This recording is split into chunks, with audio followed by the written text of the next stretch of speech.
My name is David Basile. I work for RWC Partners and I manage the convertible bond portfolios.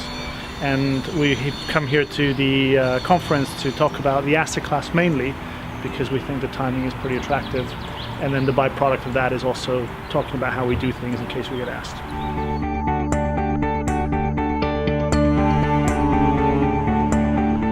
So we've tackled it from two angles. The first, very briefly, is the strategic case. So the long-term kind of attractiveness of the product. And then we really tried to get into kind of the timing of it. Some of the investors like to be a bit more tactical in their allocations, and so they try and figure out when is a good time to invest in converts. And so the main message has been that we think from a fixed income perspective, it's an attractive asset class given the low duration exposure in this environment. And from an equity perspective, we think that it's a very good way to get exposure to equity markets if you're fearful of volatility increasing.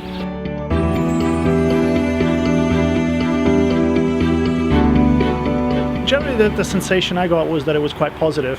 And I think the reason why that is because we didn't really come with a product. We came with a strategy and an idea.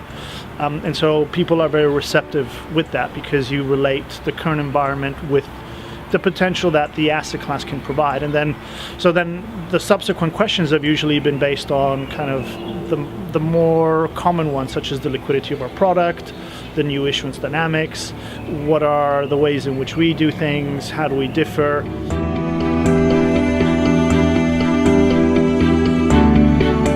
For the first part of the question, I think it does work, and sometimes the data points to determine that may be a little bit more difficult to interpret. And what I mean by that is I meet people at these conferences that I may have seen at other conferences, and they say, oh, I heard you speak last time, it was very interesting. And so it's building a reputation, it's building a relationship. And so although you may not necessarily see an immediate flow or an immediate demand, over time you're building a presence within an asset class which is a little bit more unique. And so I think that is the real benefit.